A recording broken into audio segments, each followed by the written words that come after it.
ჩვენ ვცადეთ დაკავშირება ლევან გოგსაძესთან, რომელსაც ეკუთვნის კომპანია, რომელიც რუსთაველის გამზირზე სარემონტო სარეაბილიტაციო სამუშაოებს ახორციელებს, თუმცა ქართული ოცნების საკრებულოს დეპუტატის ბექა ოდიშარიას ქვისლი, რომელსაც ეს კომპანია ეკუთვნის, ლევან გოგსაძე ჩვენ სატელეფონო ზარებს ამ დრომდე არ პასუხობს. და ბუნებრივია არსებობს კომპანიასთან კითხვები, რატომ არ ღვევენ ისინი ხელშეკრულების გათვალისწინებულ პირობებს, კონტრაქტის პირობებს, გამომდინარე იქედან, რომ როგორც ჩანს კომპანიამ ნაკისრი ვალდებულებები უკვე სათანადოდ ვერ შეასრულა და ის თბილისის მერიამ 5-ჯერ დააჯარიმა იმის გამო, რომ 24 საათის განმავლობაში ადგილზე აქტიური სარემონტო სამუშაოები არ მიმდინარეობს. არადა ეს ერთ-ერთი წინაპირობაა სწორედ იმ ხელშეკრულებისა და კონტრაქტის, რომელიც კომპანია Smart Solutions-ა და თბილისის მერიას შორის არის გაფორმებული. ამავე კონტრაქტის მიხედვით კომპანიას სულ რაღაც 100 დღიანი ვადა აქვს მიცემული იმისთვის, რომ რუსთაველის გამზირზე სარემონტო სარეაბილიტაციო სამუშაოები დაასრულოს და შესაბამისად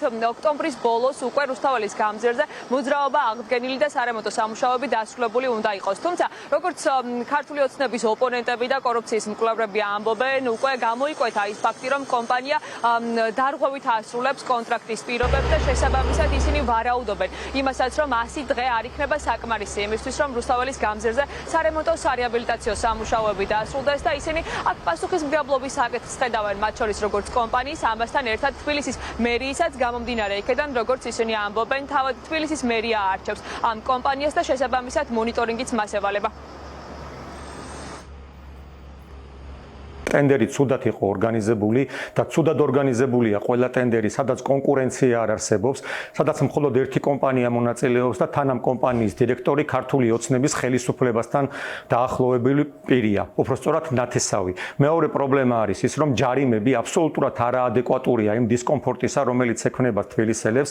შეგახსენებთ, რომ გადაკეტილია ქალაქის ცენტრი, იხარჯება მილიონობით ლარი საჯარო ფული და ამის ფონზე ხელშეკრულებას უკვე მეოთხეთან არღვევს კონტრაქტორი კომპანია. ჯარიმა კი არის სასაცილო 0.02%. ბუნებრივია ასეთ შემთხვევაში ჩვენ უნდა ვივარაუდოთ, რომ სამუშაოები ვერ დასრულდება დათქმულ ვადებში.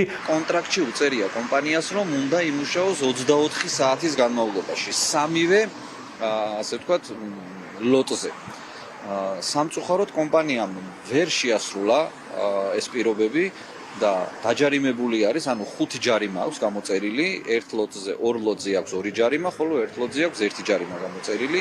ეს იმას ნიშნავს, რომ გეგმა გრაფიკს უკვე ჩამორჩება კომპანია, რადგან ეს დღეები წესით, როგორც ნორმალურ ქვეყნებში არის, ეს დღეები გათვლილი არის ზუსტად 24 საათიანი სამუშაოს ასე ვთქვათ პრინციპით, რომ 24 საათი უნდა იმუშაო, რომ 100 დღეში მოასწრო. პრაქტიკაში კალაძის მერობის პერიოდში არ არსებობს დიდი ინფრასტრუქტურული პროექტი, რომელიც თავის ვადებში დასრულებული იყო. ანუ ვერ ასრულებს ეს ადამიანი თავის ვადებში, იმიტომ რომ არის ცუდი მენეჯერი. შესაბამისად, ჩვენ გვაქვს იმის მოლოდინი, რომ ესეც ვერ დასრულდება ვადებში. შესაბამისად, კალაძე როგორც ყოველთვის და რაც მას, ასე ვთქვათ, ჩვევათ აქვს, აბრალებს შემდეგ ისევ კომპანიას, რომ კომპანიამ ვერ შეასრულა, მაგრამ აქვე არ უნდა დაგვავიწყდეს, რომ ეს კომპანიაც კალაძემ შეარჩია. საზოგადოებას ასევე შევახსენებ იმას, რომ რუსთაველის გამზირის რეაბილიტაციისთვის 20 მილიონამდე ლარი უნდა გადაუხადონ კომპანიას, რომელიც ლევან გოგსაძეს ეკუთვნის ბექა ოდიშარიას ქვისლს და ეს კომპანია Smart Solutions არის ასევე ქართული ოცნების შემომწირველი კომპანია. ასევე აღსანიშნავია ის ფაქტიც, რომ 2 წლის განმავლობაში რამდენჯერმე იყო დაგეგმილი რუსთაველის გამზირის რეაბილიტაცია, თუმცა დაგეგმილი ტენდერი ასევე რამდენჯერმე ჩაიშალა და საბოლოოდ რამდენიმე დღის და 1 თვის წინ დაიწყო ფაქტობრივად სარემონტო სამუშაოები ადგილზე. აღსანიშნავია ისიც, რომ 3 ეტაპად მიმდინარეობს რუსთაველის გამზირზე სარემონტო სარეაბილიტაციო სამუშაოები და სამივე ნაწილზე პასუხისმგებელი არის სწორედ Smart Solutions, რომელიც როგორც ჩანს უკვე არღვევს კონტრაქტის პირობებს და ახლა საინტერესოა, რამდენად იქნება საკმარისი კონტრაქტით გათვალისწინებული 100 დღიანი ვადა იმისთვის, რომ რუსთაველის გამზირზე სარემონტო სამუშაოები დასრულდეს.